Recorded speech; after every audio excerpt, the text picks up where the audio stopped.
지금 우리나라 바이오는 완전히 레벨업 됐습니다.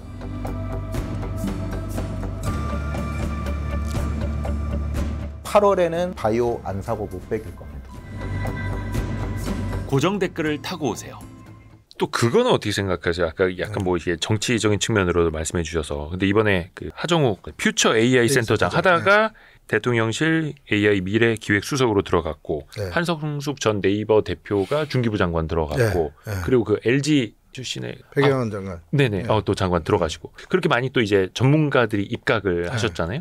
이런 흐름 자체는 어떻게 보세요? AI를 제대로 아는 과기부 장관하고 AI 수석이 그것도 만들어봤고 총괄했던 사람들이 있다라는 조처는 굉장히 강력한 의지죠. 대통령의. 우리는 AI 정책을 좀 제대로 해보고 싶다라는. 그리고 그것을 굉장히 심각하게 생각하고 있다라는. 심각. 국가의 미래에 AI가 미치는 영향이 굉장히 클 것이다. 그러니까 여기서 이제 뒤처지면 절대 안 된다. 우리 걸 가져야 된다. 그래서 그 AI 민관 합동 100조 원 규모의 AI 펀드 만든다고 하지 않습니까? 그거는 펀드라기보다는 저는 이제 그 100조를 투자를 하겠다라는 이제 그 계획은 있는데 민간합동 펀드는 잠시 나왔다가 지금 얘기 안 하지 않나요? 모르겠습니다. 근데 뭐 은행들이 좀 뭐 참여할 수 있다 이야기 나왔고 100조 규모가 150조 원으로 커질 수 있다는 보도도 나온 적이 그러니까 뭐 있습니다. 그런 펀드가 돼 있어서 어떤 출자를 하고 우리의 국민기업 같은 거를 TSMC 같은 그 대만에서 그것도 실제 정부가 출자해서 만드는 거고 정부가 출자해서 만든 기업들이 많죠 전 세계에. 처음에 그런 얘기 나왔을 때 이제 일부 몰지각한 그 의원들이 이게 무슨 사회주의 국가냐고 그러는데 실제로 전 세계에 그런 기업들 되게 많아요. 세계적인 경쟁력 갖고 있는 기업들. 정부에서 시작하거나 아니면 국민이 주인인 또는 협동조합의 형태를 취하거나 많거든요. 그렇죠. 그러니까 그 사람들이 이상하게 미국만 보고 미국이 단주 알고 있는 사람들이 많은데 글로벌 레벨에서 봐야 되고 어쨌든 저는 그런 사례가 싱가포르도 많이 그런 사례를 만들고 있고 그래서 그런 사례가 만들어질 수 있다면 나쁘지 않죠. 근데 저는 그 펀드는 그 다음 얘기는 별로 들어본 적이 없는 것 같아요. 어떻게 진행이 되는 걸 들어본 적은 저는 모르겠어요. 좀 더 좀 속도를 더 내야 될까요? 왜냐면 이제 치고 나가는 민간 기업이 아니요. 저는 근데 100조의 계획을 만들 때 저도 같이 논의했던 사람이거든요. 근데 고민이 그랬어요. 그게 1년에 20조인데 5년 동안 100조니까 1년에 20조인데 야 20조를 우리가 어떻게 조달할 건가. 20조가 얼마나 큰 돈인지 알아? 내가 이제 같이 얘기했던 애들한테 우리나라 과기부 1년 예산이 18조 6천억인가 이 정도 돼요. 과기부 탈탈 다 털어도. 20조가 안 돼요. 예. 과학기술정통부 근데 과기부라고 하잖아요. 과기부 예산이 그밖에 안 되거든요. 자, 그럼 20조가 대단히 큰 돈이라는 걸 알아라. 내가 강바닥에다가 한 50조씩 쓴 사람들이 강바닥 파내느라고. 그래서 쓰려면 또 쓸 수 없는 돈도 아니다. 우리가. 그러면 이제 이거는 절대로 다 국가의 공공성 예산으로 공공 예산으로 다 넣을 수 있는 건 아니고 한 반 정도 10조 정도는 우리가 보고 그러니까 국가가 어떤 형태든지 공익펀드를 통해서 나머지 10조는 민간에서. 근데 이 소리를 그냥 한 게 아니에요. 프랑스가 1090억 유로를 투자한다고 했을 때 캐나다의 브룩필드라는 데이터 센터에만 투자를 많이 하는 전문 투자자들이요. 그다음에 UAE의 MGX라는 투자. 얘네들로부터 300억, 500억 유로를 가지고 있고요. 투자하기로 했고. 그다음에 아마존이라든가 뭐 디지털 리얼티라든가 여러 가지 데이터 센터를 만드는 애들하고 그다음에 자기네의 그 공공 펀드에서 또 넣는다. 1090억 유로를 마찬가지로 EU가 2천억 유로를 투자하겠다. 근데 인베스트 AI 만들고 이랬을 때 이 중에 1,500억 유로는 민간, 500억 유로는 유럽의 공공 예산으로 하겠다.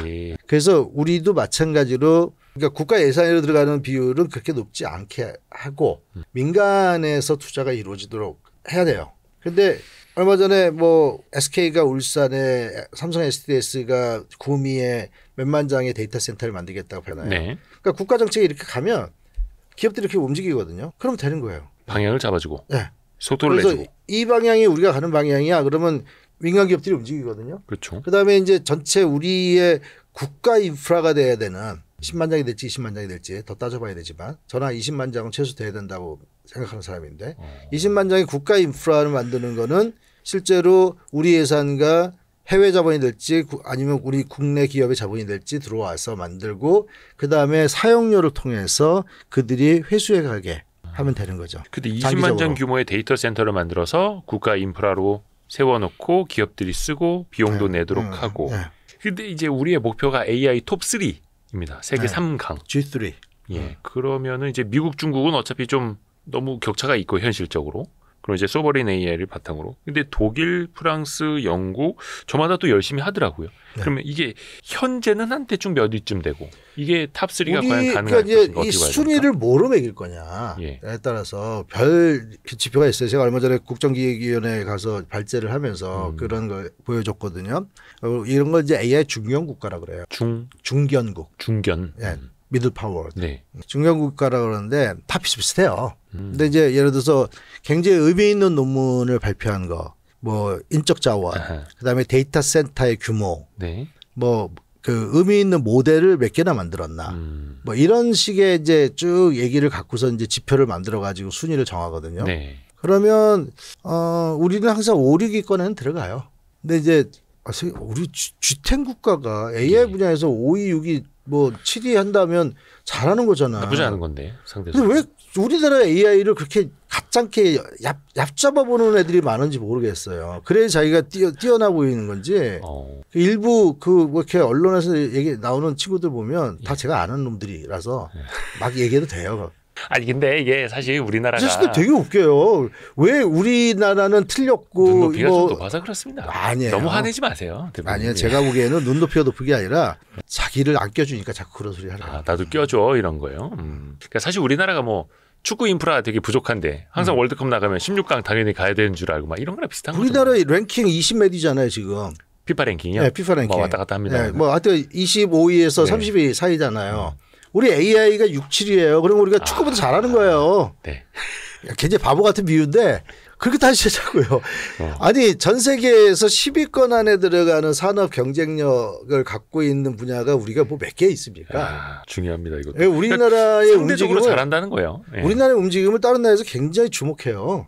게다가 이재명 대통령이 100조 넣겠다라고 발표를 했잖아요. 국적으로. 이번에 제 후배가 중국에서 있었던 세계 AI 그 컨그레스 갔었거든요. 네. 다들 중국 애들이 그거에 대해서 관심이 그렇게 많더래요. 니네 100조 진짜 어떻게 쓸 거냐. 그러니까 이렇게 카드를 치면 좀 뻥카를 좀 세게 쳐야지 그다음에 관심을 갖고 배팅을 하면 따라오지. 우리도 좀 투자할래 막 이렇게.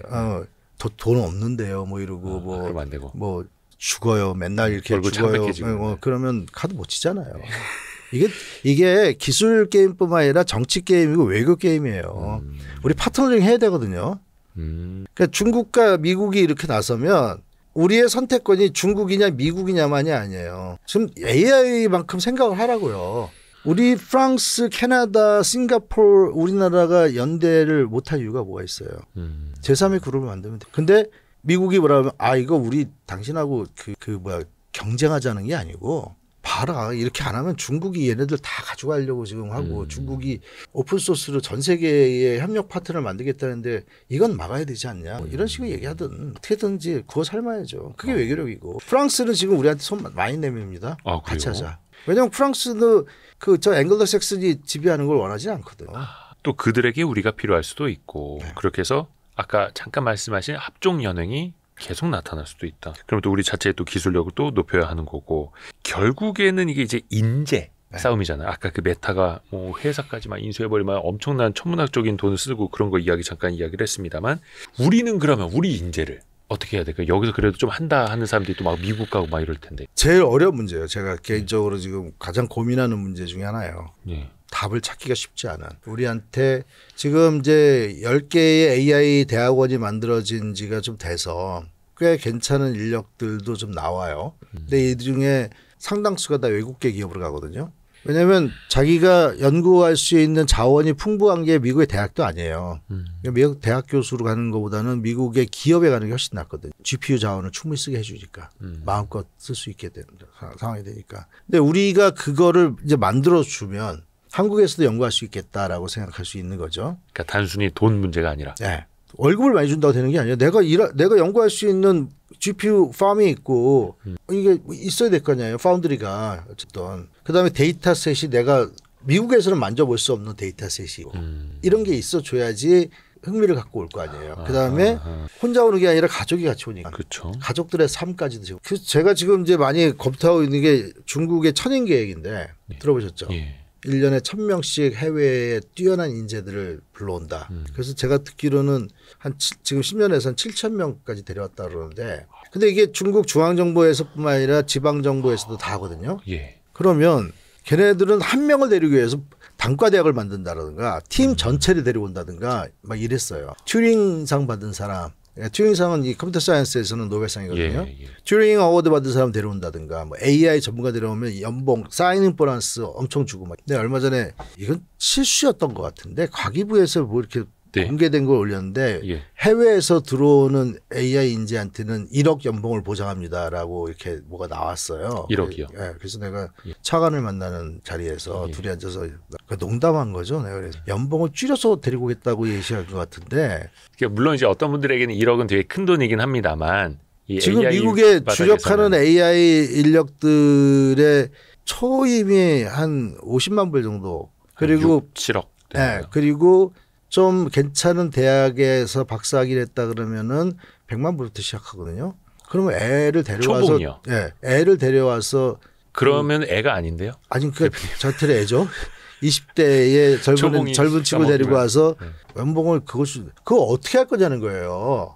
그러니까 돈으로는 아예 안 되고 20대 젊은 박사한테 100만 불, 200만 불의 연봉을 줄 수 있는 것이 있어야 돼요. 우리가 왜 못 줘? 할 수 있어야 돼요. 당연히 줘야지. 근데 한국은 야, 저 젊은 애가 뭐 그걸 요구하면 뭐 돈 맛을 떼는 돈 이런 거죠. 어린애가 너무 돈 밝힌다고. 예. 하정우 센터장 있을 때 하정우 센터장이 그만큼 못 받았어요. 예. 저 그래서 네이버한테 되게 화냈어요. 이런 사람을 연봉 20억 30억을 줘도 뭐 할 건데 너 딴 데 연봉 1,000억 준다 그러면 갈 거냐 그랬더니 가야죠. 딱 그러더라고요. 그건 누구나 똑같은 거 아닙니까? 너한테 1,000억 투자한다면 그랬더니 그럼 가야죠. 그러더라고요. 그러니까 우리가 그 정도 인재에 대해서 지금 충분한 보상을 안 해요. 아니 근데 이게 사실상 이게 머니 싸움으로는 아까 그 네. 중견 국가들끼리는 좀 비슷해 보일 수는 있겠으나 사실 이른바 천조국이라고 우스갯소리라는 미국이나 또 이제 중국의 자본력은 규모가 다르잖아요. 네. 돈만으로는 안 될 안 거고. 되고. 네. 그래서 말씀하신 것처럼 데이터, 인프라 아니면 이제 가족에 대한 거 종합적으로 우리는 그럼 이제 제공할 수 있는 노력을 좀 해야겠네요. 제가 지금 이제 요즘에 많이 가서 얘기하고 언론과도 이제 얘기하는 건데 예. 국가 초지능 연구소를 만들자라는 얘기를 합니다. 초지능의 방법은 지금의 LLM과는 굉장히 달라질 수가 있어요. 그리고 초지능에 대해서 다른 방법을 연구하는 학자들이 많이 있는데 아직은 이들의 결과가 그 소위 말하는 2017년에 나왔던 트랜스포머 아키텍처 기반의 지금의 LLM 모델 네. 이런 거를 아주 능가하지는 못해요. 근데 다른 특성을 보이면서 재미난 모습들을 보이거든요.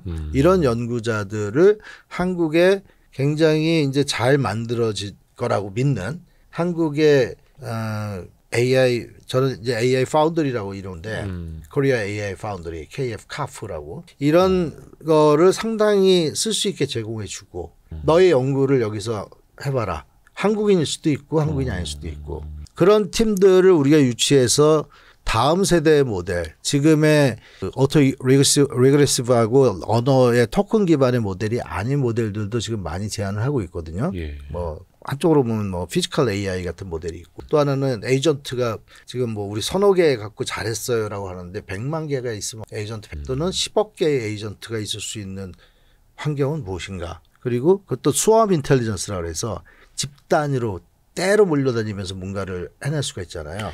그러니까 마구마구 해보자는 거죠. 새로운 프론티어들. 지금의 모델과 다르면서 다음 세대의 인간 지능이 될 수 있는. 왜냐하면 우리가 지능에 대해서도 아직 우리가 모르잖아요. 인간 지능이 어떻게 만들어지는 건지 어떻게 측정해야 되는지도 네. 몰라요. 예. IQ는 그중에 하나의 수단일 뿐이고. 네.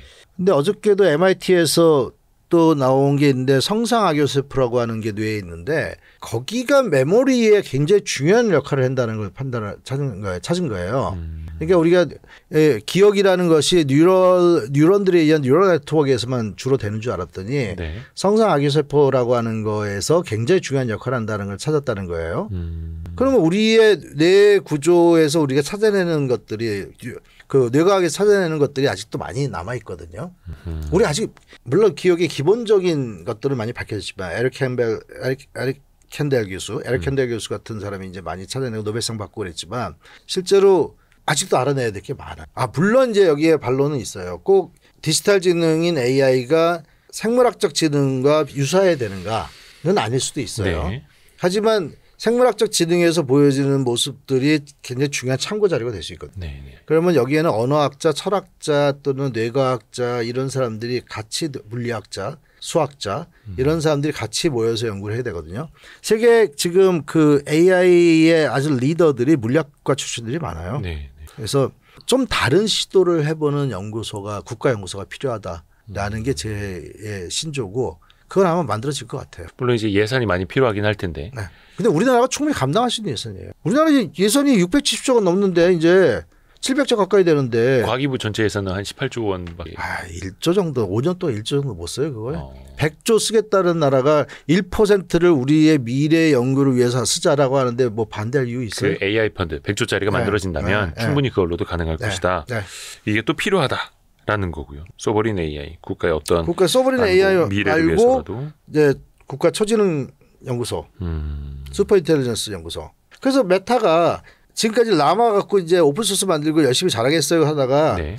판 가라고 그랬잖아요. 그래서 메타 슈퍼 인텔리전스 랩스라는 걸 만들고 거기에 애들을 다 데려와서 오픈소스고 나발의 이런 거 말고 이제는 차세대 인공지능 만드는 게 몰입하겠다는 거예요. 그래서 슈퍼 인공지능으로 간다. 처음부터 초지능을 기획한다 이게. 아니 그 오픈 AI에서 샘 알트만과 싸우고 나온 일리아 수츠키버가 만든 데가 세이프 슈퍼 인텔리전스 잉크잖아요. SSI잖아요. 걔는 20억 불 받았어요 투자. 초기 투자. 20억 불이면 얼마예요 우리나라 돈으로? 3조 넘는 거잖아요. 네. 초기 투자를. 네. 그럼 우리 1조도 안 써요? 회사 간판 이제 막 닫는데 3조. 거기서 뭐 하는지 아무도 몰라요. 수축해버려. 뭐 할 거냐 그랬더니 인간을 사랑하는 초지능을 만들겠다 해서 내가 그랬죠. 나 혼자 하는 얘기지만 우리 사랑 안 해줘도 돼. 그렇죠. 일단 3조.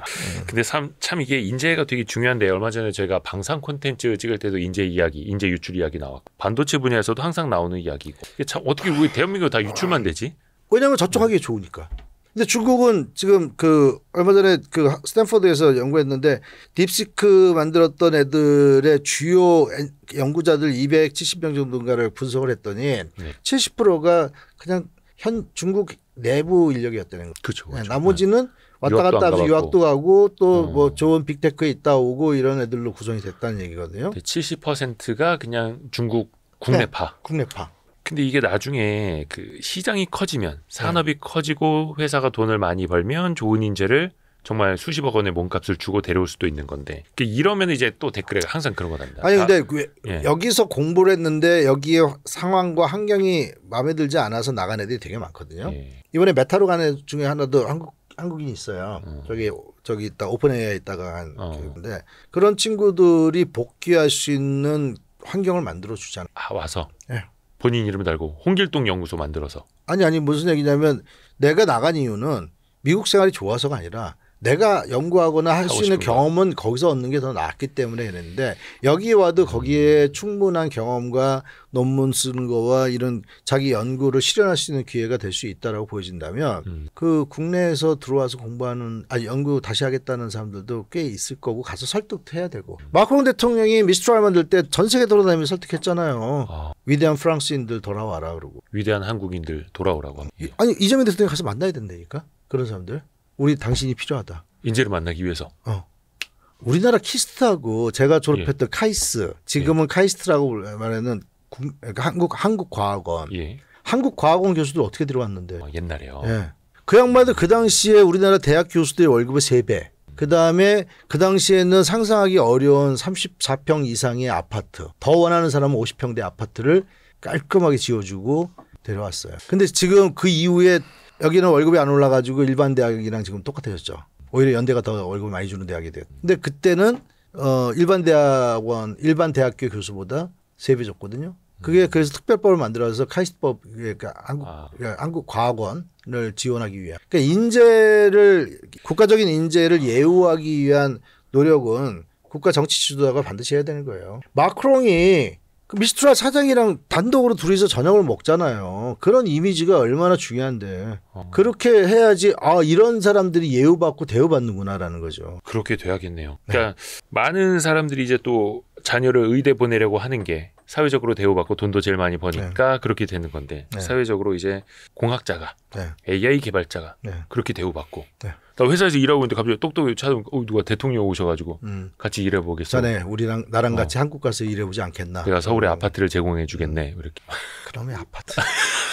아파트 공화국이어가지고요. 미국 사람 머릿속에는 아파트밖에 없나. 집, 내 집 마련. 중요하지 않습니까? 저 정- 아까 우리 가족 얘기하셨잖아요. 좋은 말로 가족. 정주 조건, 사는 조건, 삶의 질이 좋은.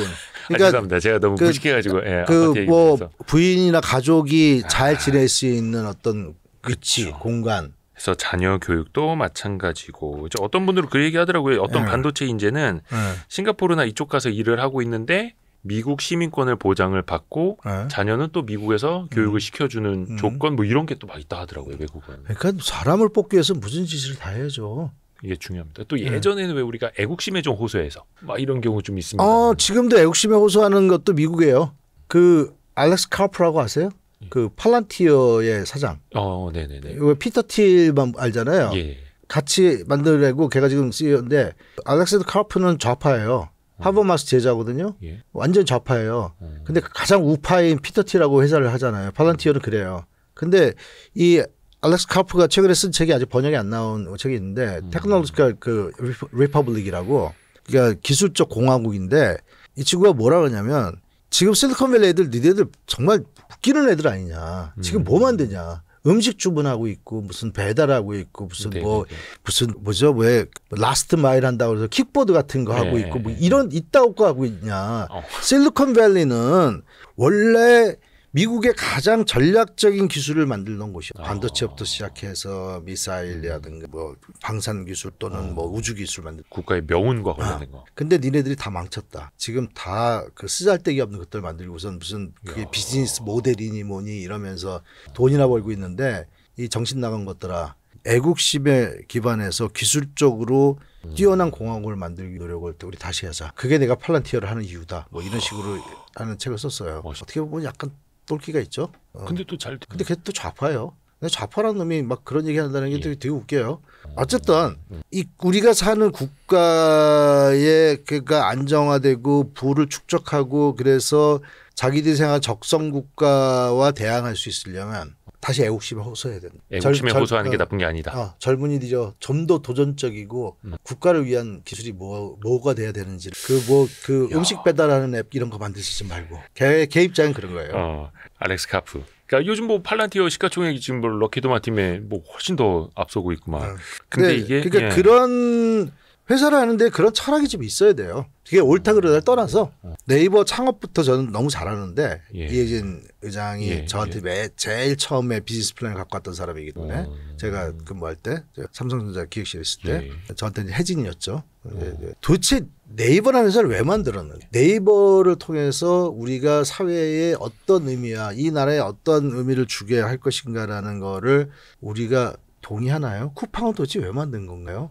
예를 들어서 토스는 왜 만든 건가요? 이런 질문을 할 수 있을 때 자랑스럽게 말할 수 있는 게 뭐가 있죠? 우리 그러니까 있어야 된다는 거죠. 그죠. 뭐 우리의 삶을 실제로 많이 바꾸고 있죠. 네. 긍정적 방향으로. 그리고 그걸 통해서 우리 공동체가 유지되거나 공동체의 삶이 좋아지거나 하는 것들이 있어야 되는데 AI를 하는 이유도 그런 거예요. 그래서 지금 이재명 대통령도 굉장히 관심이 많은 게 이 AI가 우리 개개인의 삶에 과연 어떤 도움을 진짜 주는 거지? 삶의 개선에 어떤 걸 할 수 있는 거지? 하는 질문을 갖고 계시다고 알고 있어요. 저한테 하신 건 아니고. 그래서 어쨌든 그 AI는 아까 말한 대로 굉장히 세상을 바꿀 거거든요. 뭐 질문에 저한테 주셨던 질문에 그런 게 하나 있던데 AGI가 되는 세상은 어떤 세상일까요? 네네네. 그러니까 우리 모두가 불필요한 인간이 되는 그러한 세상이 불필요한 존재가 되는 그런 세상이 될 것인지 그 자커버거는 우리 모두가 굉장히 강력한 인간이 되는 세상이 되게 만들고 싶다라고 해요. 그리고 마크 앤더슨이라고 이제 그 앤더슨 호로비츠 그 하는 애 가장 뭐랄까 극우라고 할 수는 없고 가속주의자. 그러니까 세상의 기술에 방해되는 거는 다 치워버리고 기술 발전을 추구해야 된다. 이번에 이제 그 액션 플랜에 나온 것처럼 방해되는 모든 레귤레이션과 법은 다 forget about it 하고 우리가 가자 뭐 이러는 거잖아요. 기술이 우선이다. 기술로 유토피아를 만들 수 있다. 걔네들이 얘기하는 거는 풍요로워지고 희소성이 사라지는 세상이 될 거기 때문에 누구나 풍족한 삶을 살 수 있을 거다. AGI가 만들어낼 세상은. 예. 내가 원하는 건 얼마든지 만들어낼 수 있을 것이다. 약이면 약, 뭐 제품이면 제품, 음식이면 음식. 희소성이라는 것은 더 이상 의미가 없어진다. 근데 우리 가치가 희소성에 의해서 결정되잖아요. 그렇죠. 네? 어떤 물질의 가치가, 예, 상품의 예, 가치가 예. 희소성이 사라진다면 누구나 다 원하는 걸 풍족하게 얻을 수 있다. 이거는 이제 근데 얘네들이 왜 그러냐면 얘네들이 그 80년대 미국의 SF 드라마나 만화를 보고 자란 애들이에요. 네. 스타트랙, 아이언맨 뭐 이런. 그래서 세상이 기술이 세상을 구원할 수 있다. 기술로 우리가 천국을 만들어낼 수 있다. 유토피아를 만들어낼 수 있다는 신념을 굉장히 강하게 갖고 있다. 그래서 일단 먼저 만들자. 만드는 데에 방해가 되는 모든 규제는 다 타파해야 된다. 그런 애들이 이제 피터 틸, 마크 앤더슨, 제프 베이조스 뭐 이런 유들. 그리고 가끔씩 왔다 갔다 하는 애가 일론 머스크. 이랬다 저랬다 뭐 왔다 갔다 이런 애가 이제 걔고 샘 앨트만은 조금 달라요. 걔네 입장. 걔는 이제 항상 그 저게 나한테 돈이 되나 이런 입장으로 생각하니까 그런 입장이라서. 그래서 걔네들 파들이 이 책보다는 제 AGI 시대에 좀 분석을 했어요. 그 전 책. 예, 네. 그 얘네들이 철학적으로 누구한테 영향을 받았는가, 어떠한 배경을 갖고 있는 애들인가. 일종의 컬트예요. 세 개의 그룹이 있는데 하나는 AI는 우리를 멸망시킬 거야 하는 두모들, 제프리 인턴, 요시아 벤지오, 한상기 이런 두모들이 있고요. 그다음에 세상은 이걸로 완전한 패러다이스와 유토피아가 될 것이다라고 하는 거. 그리고 중요한 문제가 더 우선이어야지 무슨 기후위기 이런 건 아무것도 아니다. 화성에 우리가 사람이 가서 인류가 태양계에 펼쳐지고 은하 제국을 만들어내고 이러는 것이 중요하다고 생각하는 가속주의자들. 근데 은하 제국 만들면 뭐해. 맨날 아버지 배신당하고 네. I'm your father 소리 듣고 아버지 찔러 죽이고 뭐 이러는 거잖아요. 네.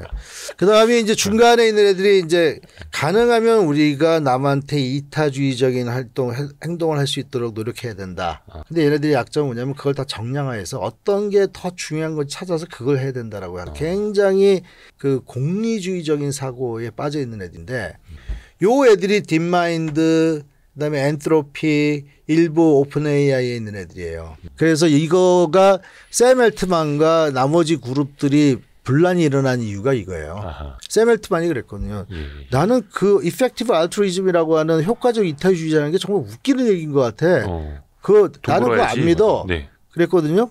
근데 일리아 수스키버나 이런 애들은 그걸 굉장히 강력하게 믿는 애들이거든요. 예. 그러니까 동거가 안 되는 거야. 나가야지. 그리고 딥마인드 인수하고 딥마인드가 AI 그러니까 구글의 브레인이라는 조직까지도 다 총괄해서 하사비스가 총괄하게 됐을 때 구글 애들이 많이 나갔어요. 네네. 왜 나가냐면 저 새끼들 이상한 놈들인데 저것들이 우리 다 차지하면 우리가 갖고 있었던 구글의 문화가 아니라 쟤들이 갖고 있는 이상의 컬트적인 문화가 중심이 될 것 같아. 이런 거를 뉴욕 타임즈는 계속 추적하고 찾아서 얘기를 해요. 케빈 루스 기자 같은 경우에는.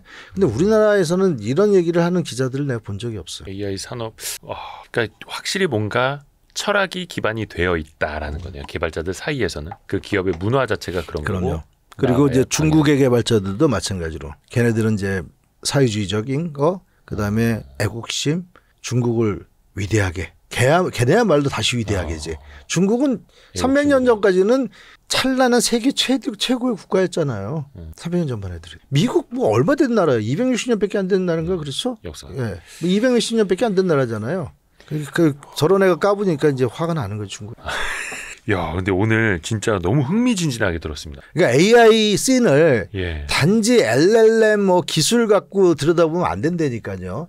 이 AI는 국가 전략이 부딪히는 곳이고 인류의 미래를 놓고 싸우는 곳이고 그다음에 그 기술과 우리 인간 사회가 어떻게 제가 지금 개인적으로 제일 많은 고민하는 게 AI와 우리는 어떻게 공존할 것인가예요. 네. 우리 다들 AI는 훌륭한 도구니까 AI 도구를 잘 사용하는 법을 배워야지 훌륭한 인간이 됩니다라고 배우잖아요. 저는 아니라고. AI는 도구가 아니에요. AI는 우리의 동료예요. 조직에서도. 네. 제가 강연할 때 그런 얘기예요. 여러분들 AI가 이게 내가 쓰면서 잘 사용하면 될 것 같죠? AI가 우리의 보스가 됩니다. 여러분들이 올리는 문서의 제안서지, 뭐 예산 청구니, 뭐 기획이니 하는 것들 다 부장 뭐 이런 사람들이 이제 상무 이런 사람들이 체크하고 네. 이렇게 승인하고 그러잖아요. 이거 승인 다 AI가 할 거예요. 이 사람들이 없어질 겁니다. 부장, 상무급. 현업에서 일하는 사람은 해요. 남아요. 예. 근데 내 보스가 다 AI가 될 거예요. 의사결정자들이. 마지막에 한 명의 최종 의사결정자인 CEO나 오너는 있을 거지만 그 사람 입장에서 보면은 AI로 판단하는 게 훨씬 낫거든요. 그러면 내 보스야. 그럼 나는 회사를 다니는데 내가 보고하고 승인을 받고 해야 되는 존재는 다 AI일 거예요. 그런 세상을 어떻게 우리가 살 것인가. 왜? 걔가 나보다 똑똑하니까. 근데 그게 또 몇 년 안 남았고 네. 그걸 또 당연시 해야 하고 그 세상에서 우리는 어떻게 살아갈 것인가를 지금부터 고민해야 한다. 그러니까 AGI가 빨리 안 나오기를 바라던가 AGI가 무슨 큰 사고를 쳐서 그 우리가 이런 거 만들지 말자라고 전 세계가 합의하던가. 얼마 전에 그 랜드 코퍼레이션에서 8가지 시나리오가 나왔어요. 8가지 시나리오가 나왔는데 국가의 흥망성쇠가 여기에 달려있다. 국가들의 AGI에.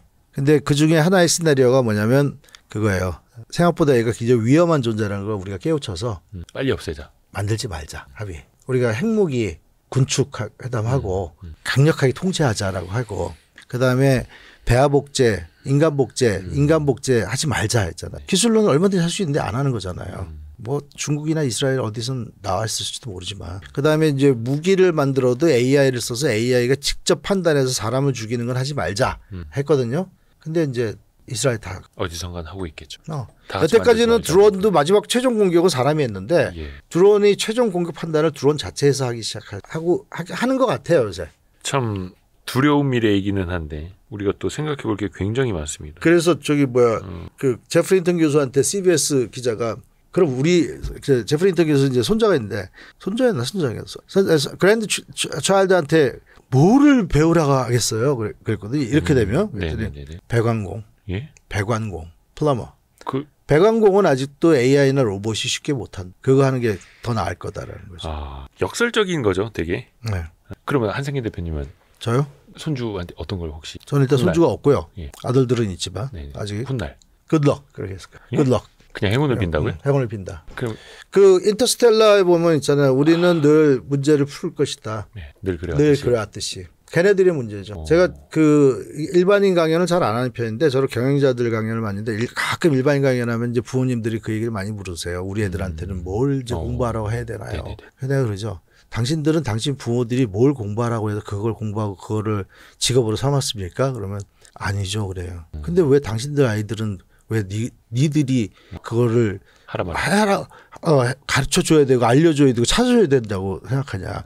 왜 내가 이런 말 하냐면 앞으로 걔네들이 살아갈 세상은 우리가 전혀 상상할 수 없는 수준의 세상이 될 거예요. 근데 거기에 우리가 지금 2025년에 사는 우리 주제에 2045년에 살아갈 애들한테 넌 뭐 하면 좋을 거야 라는 얘기를 어떻게 할 수 있어요.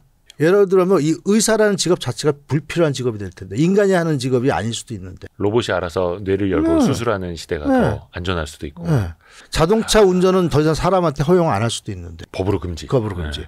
사람이 그렇게 위험한 짓을 어떻게 하냐고 그럴 텐데 그 세상을 여러분들이 상상할 수 없는데 왜 그 아이들한테 그런 일을 해야 된다라고 그거는 걔네들의 문제예요. 그 2000년대 초반에 나왔을 거예요. 아마 아이로봇이라는 그 윌 스미스 나왔던 영화. 로봇이 뭐 그림을 그리냐 노래를 만드냐 했는데 이제 그걸 다 하고 있고. 그랬잖아요. 걔가 질문이 너는 넌 할 줄 아니? 넌 할 줄 아니? 그랬는데 그 영화는 사실 이름만 아이로봇이지 아시모프의 아이로봇에서 이름만 갖고 왔지 내용은 완전히 다른 얘기예요. 그런가요? 영화만 봐가지고. 거기 그렇죠. 아시모프 소설 중에 그 술래잡기 로봇에 나오는 로봇 3원칙이 있는데 그거 말고 이제 거기 에피소드가 여러 개가 있어요. 그 로봇 아이로봇이라는 책에 로봇과 인간의 관계를 쭉 하는데 거기서 제일 재밌게 봤던 건 그거예요. 어느 이제 혹성에 가서 이제 자원을 채취하는데 인간들과 로봇이 일을 같이 해요. 근데 어느 날 로봇들이 인간들의 말을 안 듣기 시작하는 거예요. 그래서 너희 왜 그러냐 그랬더니 로봇이 야, 난 아무리 생각해도 니네가 나보다 힘도 약하고 머리도 부족, 지능도 떨어지는데 니네가 우리를 만들었다는 것이 난 믿어지지가 않는다. 자존심 상해. 니네가 우리를 지금 감독하고 지휘하는데 너희 존재는 우리보다 훨씬 못한 존재인데 어떻게 니네가 만들었냐. 그러니까 그럼 너 누가 만들었다고 생각하냐 그랬더니 저기 있는 슈퍼컴퓨터가 날 만들었다고 생각하면 내가 믿겠다라고 로봇이 얘기하는 거야. 근데 재밌는 게 그 인간이 둘이 있었는데 그중에 한 명이 자기 보스한테 그래. 제 말이 맞는 거 아닐까요? 그렇게 얘기를 해. 혹은 나중에 그럴 수도 있죠. 하느님이 만드신 거라고 할 수도 있겠죠. 로봇을 창조하셔도 할 수도 그러니까 있겠죠. 그걸 창조한 하느님이 슈퍼컴퓨터라는 거죠. 아니 그러니까 앞으로 우리가 살아갈 세대 저는 이제 그 전에 죽을 것 같아서 다행인데 여러분들 중에서 20년을 더 살 수 있다고 생각하시는 분들한테는 저는 이제 wish you good luck인데 그 20년쯤 뒤에 갔을 때 내 삶에 우리가 살아가는 사회가 얼마나 달라질 것인가는 상상을 넘어설 거라고 생각이고요. AI 로봇 지금 휴머노이드 만드는 거 영상 보면은 저거 한 5년쯤 뒤에는 진짜 놀랍게 변하겠다라는 생각이 들잖아요. 지금 오늘 얘기한 것 중에 많은 얘기가 이제 SF 소설에서 많이 나왔던 얘기들이에요. 허 영화 우리 챗GPT 처음 나왔을 때 이제 이거 완전 허잖아 막 이랬잖아요. 네. 이제 똑같이 되고 있죠. 네. 그 카메라 비전도 보여주면서 음성으로 대화하고. 지금 아스트라 프로젝트 같은 거 구글의 아스트라 프로젝트 완전히 허하는 거 다 한단 말이에요.